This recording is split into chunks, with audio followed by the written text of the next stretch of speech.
Isang taga-London, isang taga-Hawaii.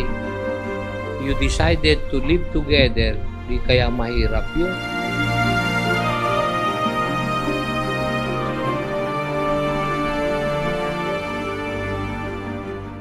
Hindi sapat ang isang salita man na may paliwanag to yung nararamdaman ko.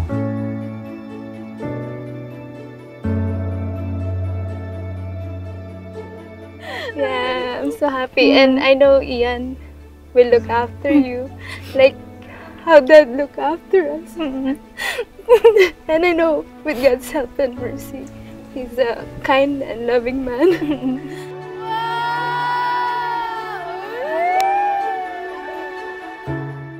Ma, salamat sa inyo sa lahat.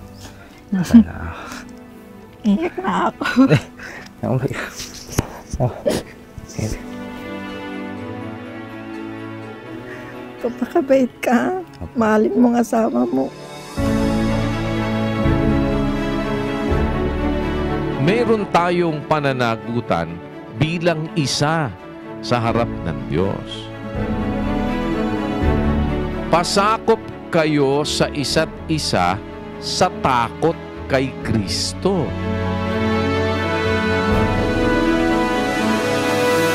Tuwing may misunderstandings kami, it's not really an argument, it's more of a misunderstandings dahil siguro sa communications, lalo LDR. Kapag nararamdaman na niyang parang mag-aaway kami, siya yung unang tatahimik. Parang he'll let it cool down muna yung sitwasyon bago kami mag-usap.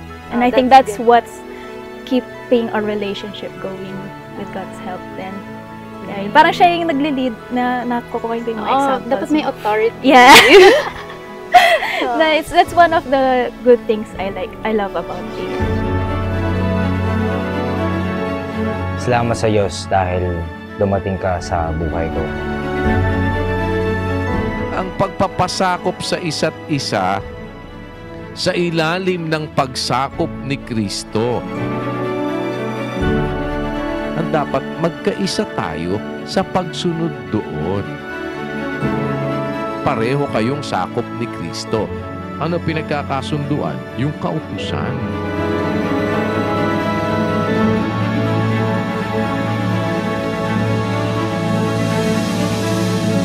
At sana hanggang sa huli, hanggang sa wakas, ay lagi tayong magpatuloy sa aral na ating natutunan.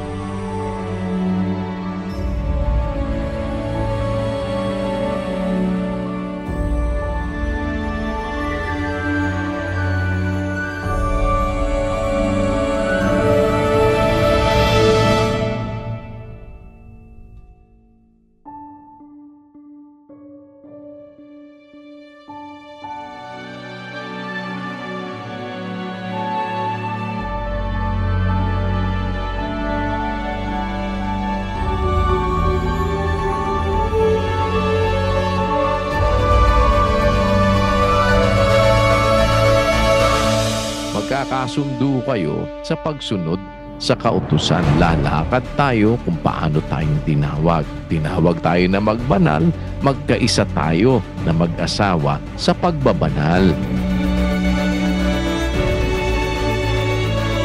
Yan bang mga pinag-aralan natin na mga hinimay sa atin ni Brother Daniel, inyong sinasang-ayunan at tinatanggap ng buong puso?